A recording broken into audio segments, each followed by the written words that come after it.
Today on Real Estate Now, we have Chris Tiller, and today we're going to talk about the long-term impact of coronavirus and the real estate market.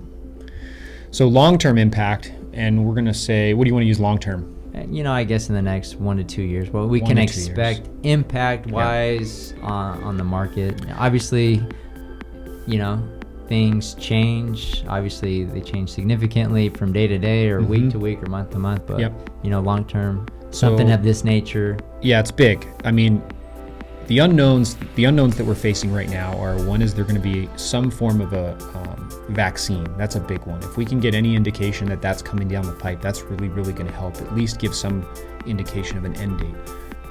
How that filters out with like human testing and people willing to do it and things like that is the unknown.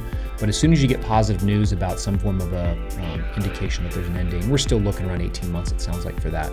But who knows how that progresses. The other one is the election. So the election, anytime we have an election year, it's a big thing, right? Anytime the elections come up, especially presidential, we don't know how it's going to happen. So COVID's going to impact that election. How any administration handles something like this will drastically impact people's opinion on how an administration is handling it. I don't go one way or the other when it comes to real estate. I just try to focus on how to react to it is really what we can do.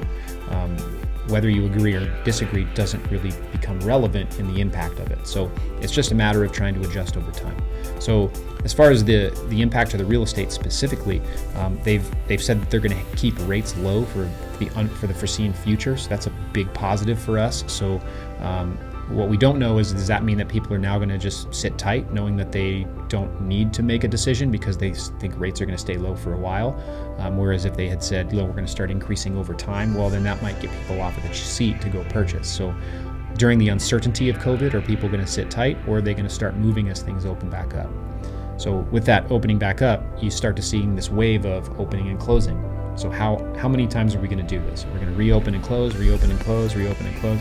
At what point do we stop it? At what point do we just shut it down all the way? What's the impact of that? That's kind of an unknown. So the uncertainty of COVID is still absolutely there.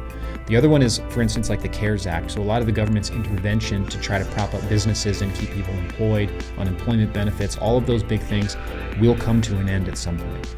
What's the market going to look like once those do come to an end? We just don't know. You can't continuously and ongoing just pay for businesses forever. I mean, that's got to stop. We think that's going to be more of a 1 to 2 year time frame for how long that generally is impacting. So it won't necessarily, we don't count that as just giving a grant to a business to keep afloat. And for instance, the PPP loan we talked about, those are pretty obvious and straightforward. What the other ones are, for instance, when the Fed cuts rates to zero or even goes into negative interest rates to help businesses offset the cost of a COVID decline by giving them essentially free money to operate and continue ongoing. Again, that can't continue forever. It's probably going to go a little bit longer than, for instance, the PPP loan benefit, any of the unemployment stuff. But from a mid to, or well, I guess considering the long term, it should have somewhat of a decline. We're starting to bounce back in the Southwest regions, Arizona specifically.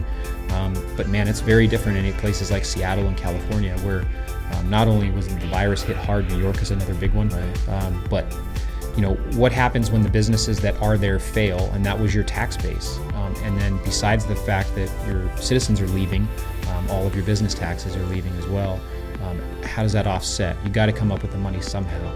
So a lot of times they pass that on to either high net worth earners from a W-2 and income perspective, or onto property taxes.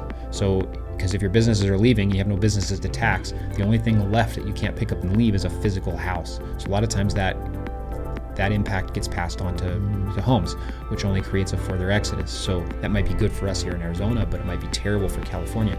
But how does that happen how does that impact on a macro level, interest rates on the national level, mortgage rates that filter down to locals? So it's kind of up in the air. Right now, it's just a volatile market. I think in the end, from Arizona's perspective, I think we're going to do very, very well. That we're going to benefit, I think, from this overall. We're going to see somewhat of this uncertainty over time, but I think it's positive for us in that 1 to 2 year time frame.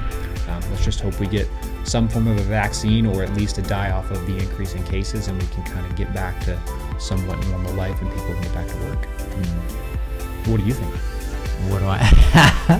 I mean, you're in this every day. I think you're You're pretty right on it. It's pretty unpredictable right Yeah. now, right? And just long-term economic impacts, and obviously how that impacts housing is big. I think we're not going to see the same thing that we saw in 2008, 2009.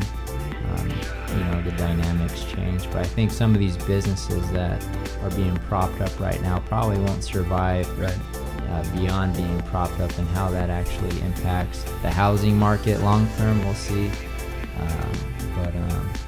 So far right now, I think Arizona from our local perspective is good, because there's a lot of people still moving here from other states that we have good property tax or tax rates, and overall cost of living. Cost of living's relatively low. So anyways, we'll see. What do you guys think? Let us know. Leave a comment in the comment section below, and we will see you guys on the next episode.